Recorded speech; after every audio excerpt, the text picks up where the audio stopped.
I want you to hear what the Premier had to say today as the strike continues. Teachers and the government now apparently ready to do some giving in, but wow, listen to him today. Here you go. It's unreasonable, unacceptable for our children not to be at school right now, and I ask unions to ask our teachers to come back. And we're open to increase the financial offer we make, but the real question is about the flexibility. For teachers, they ask us to reduce the size of classrooms. We don't have enough teachers to do so. So what we offer is to put a second person in class rooms in order to help the teachers. But please, we have to help our children. Oh, my. So the unions wasted a lot of time, David, in momentarily telling him to stop using emotional blackmail. What's your reaction? Well, it's all about emotions, isn't it? This week, it was very interesting because right now we know that the parties are talking more than they ever have in the last year. And also, it's been sort of, for the first time, there have been a bit of little defeats there for the unions. I mean, the head of the FTQ, Magali Picard, who decides to leave for Dubai for COP28, while all her members are saying, hold on, what are you doing flying first class going to Dubai while we're on the picket lines and we're actually not getting a cent for doing all this and we're fighting for basically our livelihoods. And she has to come back, not because of the media attention she got, but because her members said, hold on a second. Are you taking this as seriously as we are? And I think what François Legault is trying to do, and there have been some meetings, Sonia Lebel has been doing some meetings, one of the unions, the FAE, sort of opening the door to not going into limited strike mode anymore. There's something happening for sure. But Legault's comments, while I agree with the reaction, I heard you with James, I get it. But in terms of the politics of this, who is he speaking to when he says this? He's speaking to his base. His base is older boomers in the regions. And what he's trying to he's pulling at some strings here because he knows it's the weekend. There's 1 week left in the parliamentary session. And this is echoing something that was in the Journal de Montréal this morning. Mario Dumont, who is one of the most influential columnists in the Journal de Montréal and across the TVA Québécois platform, by the way, he wrote pretty much the same thing, said, okay, you've made your points, unions, but after the pandemic, putting it in the context of the pandemic, kids have been suffering for a while now. So maybe it's time to understand that maybe you're at the most you're going to get. But to his points, at the same time, Patrick Lagacé reacted this afternoon in La Presse saying, my God, is this the type of society we're living in? And echoing the front page of La Presse Plus this morning, 12% of the educators in our school system need food banks. Oh, my God. Think about this. This is Quebec. Regardless of all the debates, and there are important societal debates going on, and there's a lot of upheaval, but we are a rich society. And to think that people that are in our education system need food banks, these are workers, these are people who have jobs. They actually need to go to food banks to make ends meet.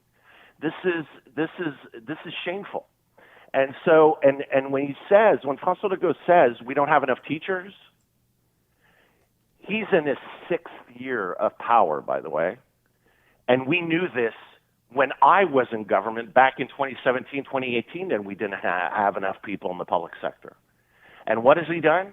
He's cut down on immigration, been more restrictive on hiring. And so he is actually, he sowed the rain, and he's getting a complete hurricane now. And now he's pulling at the heartstrings, but he's trying to manipulate here his base, that 30% of loyal CAQ voters, and hoping that it'll start helping out over the weekend as the M&As go back home. and trying to say, okay, enough. Let's get a deal by next Friday. Is he taking the right tact here, David? Because to your point, when people read that 12% of teachers have to use food banks, that's eye-opening. Oh, my God. So maybe that works against him. Even his base would recognize that this shouldn't be the situation in Quebec right now. It's definitely, I think he's cornered right now. Yeah. And he saw maybe a bit of a ray of light because of that ridiculous Magali Picard trip. Because on the French side, in the French media, it was played very, very loudly. Like for 48 hours, she had a very rough time. I mean, she's heading the largest of the unions in Quebec, of all of Quebec, the FTQ. And during all this, she takes a first-class trip to Dubai out of nowhere. Who cares if the FTQ is at the COP28? Nobody. Mm-hmm. And so the idea is that I think he's seeing an opening. I think and he was trying maybe, and he's not the best negotiator in the world, far from it. He's not good at messaging. And I think, yes, it could backfire. The test is going to be the caucus. This weekend, I mean, these M&As, these CAQ M&As are going back home, and they're going to get an earful. And depending on what they're hearing, you might see a different tune starting Tuesday when they're back for the final week of the session. Yeah, and of course, we're waiting for another poll. That's going to tell us a lot, I think, as well, right? Absolutely. Yeah. The sooner the better for that poll. I mean, I feel like he's going to freak out and then try and get a deal. I mean, we're only talking until the 8th, right, to get this deal done, which is the same day that the next round of strikes begins. Yeah, and the 8th. This is not a coincidence that the unions are playing all around the 8th, because I remember we talked about this last week. The 8th is the last day of the parliamentary session. So after that, there's less media pressure. Legault and the government and the caucus, they're all going home.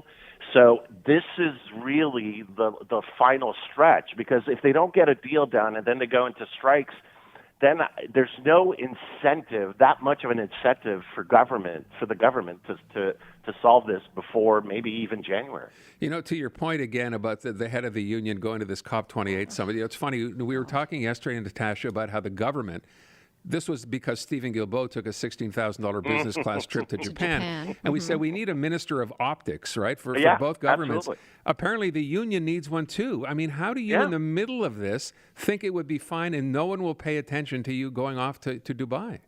Well, I think it's several reasons. One, you're right about the Minister of Optics, but first of all, when you get to the higher levels, and that's the risk, especially when you're at the top. You know, you're a premier, you're a minister, you're the head of a big union. You have the tendency to surround yourself with a lot of yes people. And also, the fact is, so a lot of those people are incompetent. And so you get into a bubble. It is true. You get into an echo chamber. You get disconnected. And that's how these stupid mistakes happen. And you know, it's like when, remember a long time ago, President Bush didn't know the price of milk. Yeah. And it's the same thing. You get to a point that you get so caught up in the day-to-day of your job and who surrounds you that you forget who you're representing. That's a good point. It's like Philip Couillard forgetting the price of groceries, remember? Yeah, that's it. There you go. And a lot of people are saying that last week before the 20 was a big difference in because up until then, and that is true, some polls were indicating that the Liberals still had a shot maybe at a minority government. It's that mistake last week and the defense of that mistake that you could live off $75 at groceries in a week.